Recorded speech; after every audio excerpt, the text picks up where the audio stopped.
Yo, what's up guys? Good morning everyone. Welcome to my YouTube channel. For today's vlog natin, ito. Nakikita nyo naman siguro yung aking nasa likuran. Ito yung mga aso. Mga aso na may pakpak. So ito yung tinatawag nating gansa. Ayan. Kaya tinawag kong aso, ayan. Maingay pa sa aso. Ito magandang bantay sa inyong mga farm, mga katakam. Kung kayo ay may mga alagang manok, bibe, ayan, kambing, at medyo malayo sa inyong bahayan, hindi nyo mabantayan. So ito ang magandang bantay. Malayo pa lang, nakakita ng tao, mag-iingay na yan. So malalaman nyo kung may tao na pumasok sa inyong mga farm. So ayan. At magkano ba ngayon ang bentahan nitong mga gansa? So sa market mga katakam, kung di ako nagkakamali, ang presyuhan po natin ito ay nagre-range ng 1,500 to 2,000 pesos. So dito, ito ang pinakamurang bilihan ng gansa.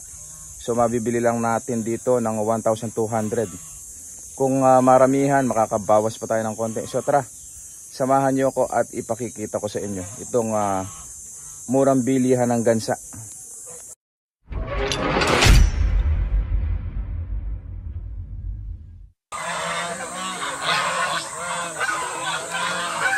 So ito sila mga katakam. Ayan. Bali meron pa pong available na 7 heads dito. So naipa-reserve na itong 5. Itong 3 puti at yung 2 brown. So una-unahan na lamang po tayo sa 7 pang natitira.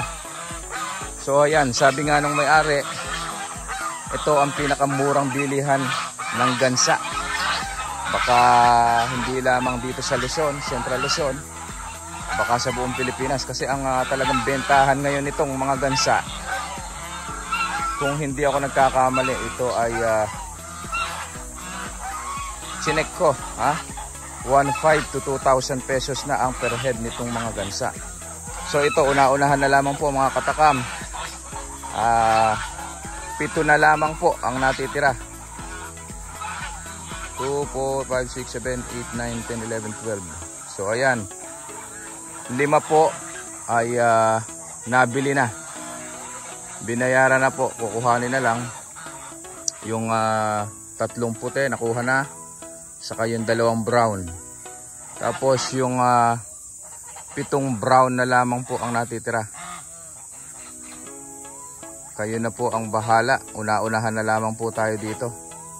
So ito, mura na po ito. Napakagandang bantay sa inyong mga farm. Kung kayo ay may farm, pwede nyo po itong gawing bantay. Lalo na kung ito ay may anak o may itlog na. Naku po, napakababagsik. Kaya ano pang hinihintay nyo? Una-unahan na lamang po tayo dito. Sa halagang 1,200. Or pagka-subscriber kayo ni Kuya Tibbs, syempre, makakakurot pa tayo dito. Baka kung maramihan ang kukuhanin natin, makakabawas pa tayo sa 1,200. So ano pang hinihintay nyo mga katakam? Tara na at bisitahin natin itong murang bilihan ng gansa dito sa Cabanatuan. So ayan, zoom natin para makita nyo mabuti. Yan, yung 7 brown na lamang po ang natitira. So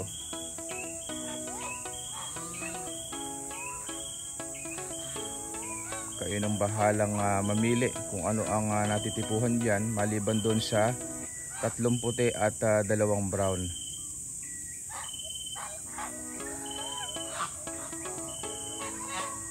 Dahil nung nabalitaan nila na ganyan lang ang presyo, dali-dali silang nagpunta at nagtungo dito. Ayun, nga't napili na yung 5. So meron pa tayo ditong natitirang 7 piraso. Halo-halo na po yan. Meron tayong lalaki at babae dyan.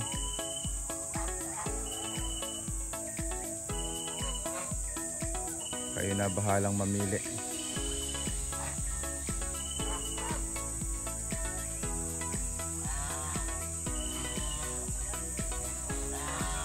kagandahan dito sa gansa, hindi bumababa ang presyuhan sa market.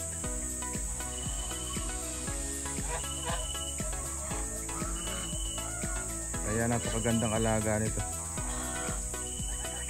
Malaki siya sa bibe, malaki siya sa itik, medyo malaki siya ng konti sa Peking duck, at mahaba ang liig. Yan po ang gansa or goose sa English.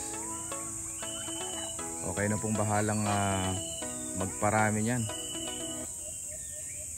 Maganda sana kung ang inyong mga farm ay merong tubig. Kapag po tayo ay nag-alaga ng pato, itik, gansa, bibe, dapat talaga meron silang liguan na tubig. Kasi iba ang ganda ng balahibo nila kapag may tubig. Tingnan nyo yung mga alaga nila, oh.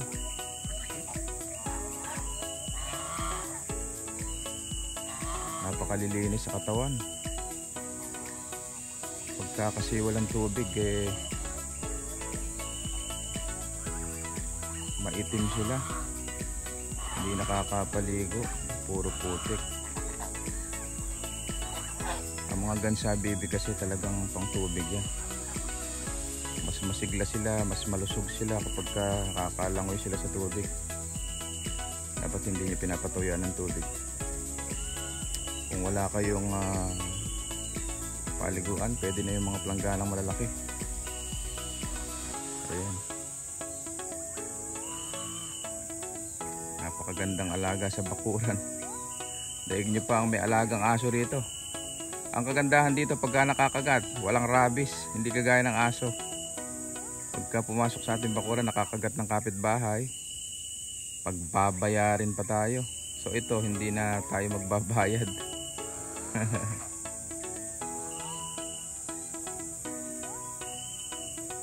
Napakagandang alaga. So ano pang iniintay nyo? Pwede tayong magtungo rito.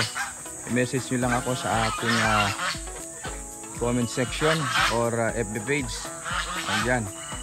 At kung kursunada nyo at gusto nyo mag-alaga, sasamahan ko kayo. Kuhanin natin itong mga natitira pang 7 piraso. Kaya una-unahan na lamang tayo dito. Kasi ang talagang presyohan nito sa market ngayon is 1,500 to 2,000. Kaya naunahan kayo nung nagpa-reserve, nabili na yung 5 piraso.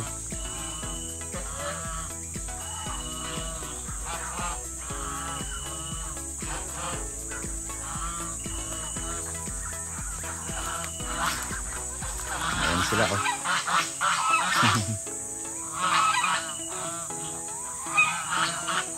Nakikita kong barako, 2 barako.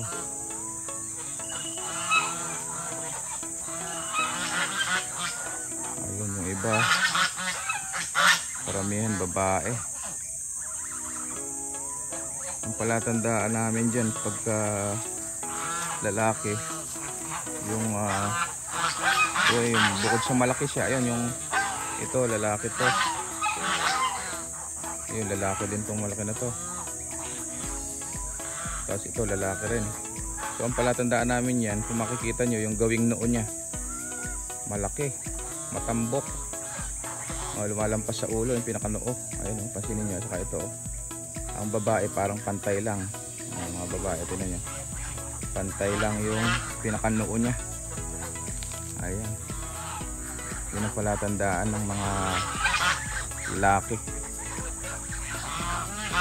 Ang babae, pantay lang. Yung tuka papunta dun sa ulo, pantay lang. Ang lalaki, tuka papunta dun sa ulo, meron pinaka-hams. Ayun, oh. Ito, pansinin nyo to. Meron siyang pinaka-hams. Ayun, oh. May bukol. May pinaka-noo siya. Ayun, oh. Ayun, nakikita nyo ba mga katakam? Ito, oh. Ayan yung lalaki. So, ayun pa yung lalaki. So, pansinin nyo yung mga babae. Ito, hindi masyadong malaki, halos pantay lang doon sa papuntang ulo. So ayan. O mga katakam, i-comment nyo lang dyan sa ating comment section kung kursunada nyo at maipa-reserve na. At 7 na lamang po ang natitira. Kaya una-unahan na lamang po tayo dito sa natitirang gansa. Pinakamurang bilihan ng gansa dito sa Cabanatuan. So ano pang iniintay nyo? Pwede nyo bisitahin dito.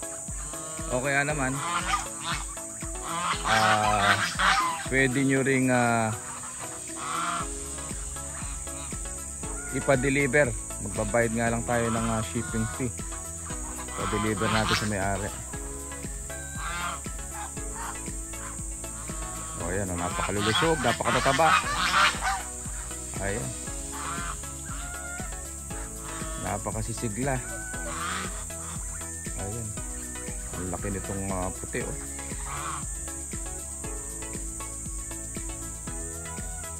So bali dalawang kulay yung ating gansa rito. Puti saka brown. Ayan. Malalaking lahi sila. So magpapaalam na tayo mga katakam.